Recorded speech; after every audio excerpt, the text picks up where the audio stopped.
Welcome back to Big Board. Just a quick little summary here. Wrapped up the long road scenario. Was it 5 or 4? The defense of Clappenbrook. And it's interesting because it was 5. It's interesting because it has a secret objective, not objective, but occupation hex. So if you occupy this hex, then you read a paragraph. And in the preamble, it talks about, and if you're familiar with the long road, you'll know that there's this paranormal stuff going on as well. And so you read about the vampire forces, we'll use that in air quotes, watching what's going on. And so when someone moves in here, you wonder what's going to happen. And it's very interesting what happens. You'll note that there's no, without, I guess, spoiler alert, right? There's no vampire forces on the map at the moment. Anyway, this ended up just being a knockdown, drag out, savage, bloody, brutal, platoon scale, ass kicking, mouth punching fight. It was very deadly. In the last couple of videos, I've been talking about a most fearful sacrifice. I was talking about the interplay between the cards and then the die rolls for the activation of brigades, and how that introduced quite a bit of chaos as to what was going to happen and when it was going to happen and who got to do what and how much of a division got to do what you wanted it to do. So you had to adjust accordingly on a quite regular basis. The same sort of concept, but applied differently, works here with the long road, and I've not really seen it in a tactical game this much. You've got these cards that you draw 2 per person, 2 per player, or 2 per faction per turn. And sometimes there'll be more or less, but most of the time it's just 2 cards. And you've got the blue-red, so if you're the NATO forces, you're using whatever's here, right? So, refugees can pop up. You can force a moving vehicle to be disrupted, simulating a breakdown, right?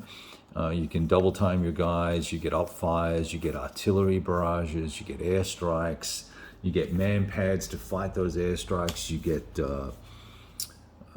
re-rolls, and a lot of arty, right? So this was an artillery-heavy scenario, and there are no artillery pieces actually in the game. There's some mortars and stuff, but no artillery.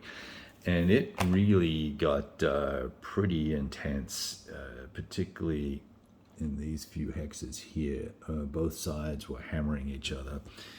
And basically because the Soviets have got to use that kind of doctrine where they've got to kind of bum rush into the objective and get close, and then try and get a disruption during a firefight or a fire action, and then in the assault, and survive then until the assault phase, and then assault disrupted units to be sort of more guaranteed of success than not.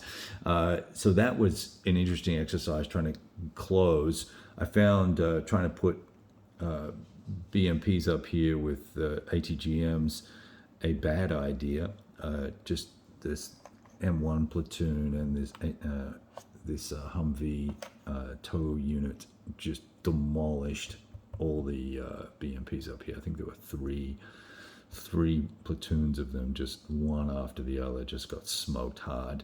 They got shots off on the Abrams, but Abrams was just tough to hit. It's not only got a defense of 8, but it has a +1 that goes on the die roll against the shooter who's shooting at them. So it can often end up being a no effect. So we rushed in as the Soviets from this angle through these. You probably can't see this terrain because it's so bright here, and I apologize for the lighting, but there's nothing I can do about it for the next 9-12 months, I guess.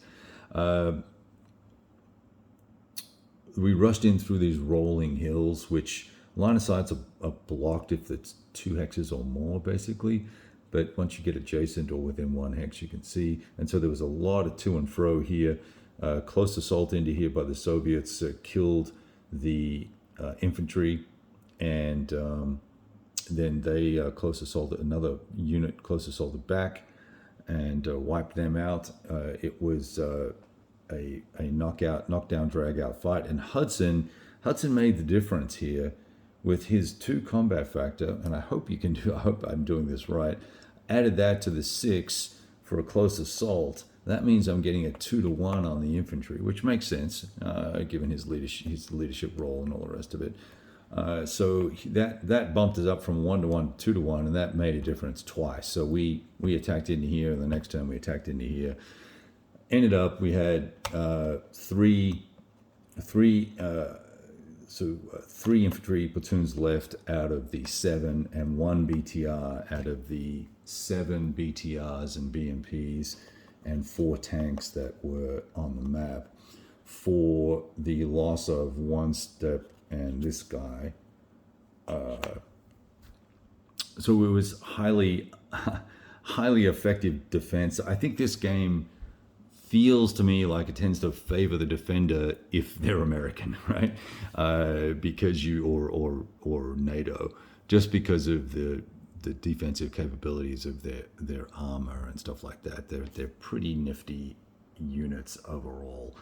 Anyway, just thought I'd share that with you. A lot of fun. I'm enjoying this more and more as I play it. I love the combat resolution because both sides participate in this.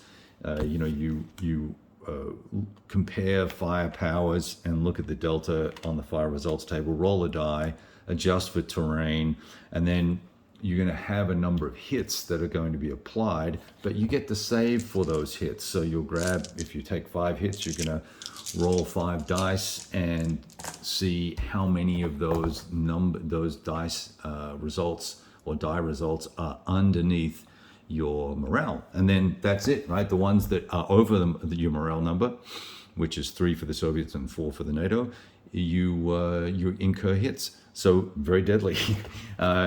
Really interesting and fun stuff. So lots of pretty cool narrative. The next scenario for sure is going to involve paranormal.